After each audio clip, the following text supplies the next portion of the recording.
Luis García Jambrina ha presentado hoy en la Feria del Libro de Badajoz La sombra del otro, una novela que no excluye ninguno de los momentos vitales de Miguel de Cervantes y consigue unirlos y darles un sentido. Para ello parte de infinidad de datos históricos y biográficos comprobados, pero hay otros que son meras hipótesis y conjeturas sobre el padre del Quijote.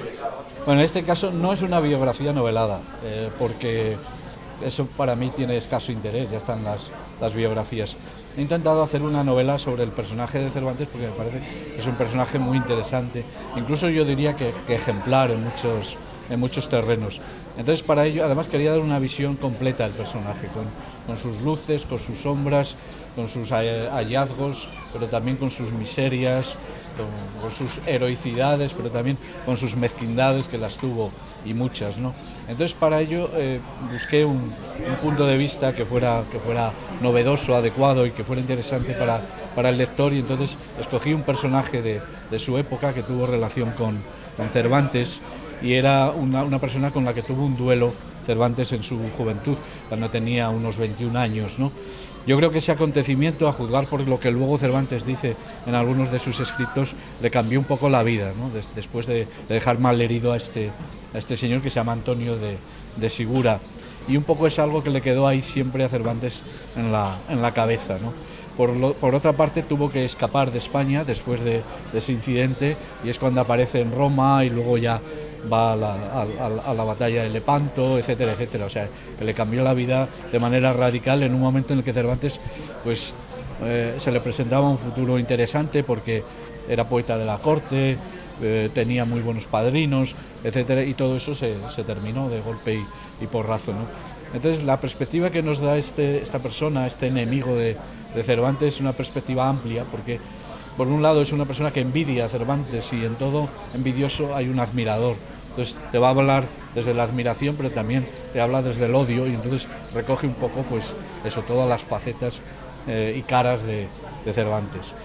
De esta manera además pues tienes una novela que no solo tiene peripecia, que hay mucha, sino también pues emociones, está esta relación de amor-odio, de admiración-odio, y muchas otras relaciones y emociones que hay en la novela, y además me permite pues tratar algunos temas como el del fracaso, o lo que yo llamo las paradojas del fracaso, porque a veces los triunfos encierran fracaso, y los fracasos son una forma de triunfo, porque si logras superarlos pues acabas mejorando y escribiendo una obra como El Quijote, que solo la pudo escribir después de haber fracasado en la poesía, y de haber fracasado en el teatro, y de haber fracasado en la novela pastoril, ¿no? Pues es muy rica, y un poco es la que explica también que pudiera escribir una obra tan compleja y tan llena de humanidad y de experiencia vital como es El Quijote, ¿no? Que ahí está todo un poco, se encierra toda la sabiduría de una vida en la que hubo todo tipo de incidentes, ¿no?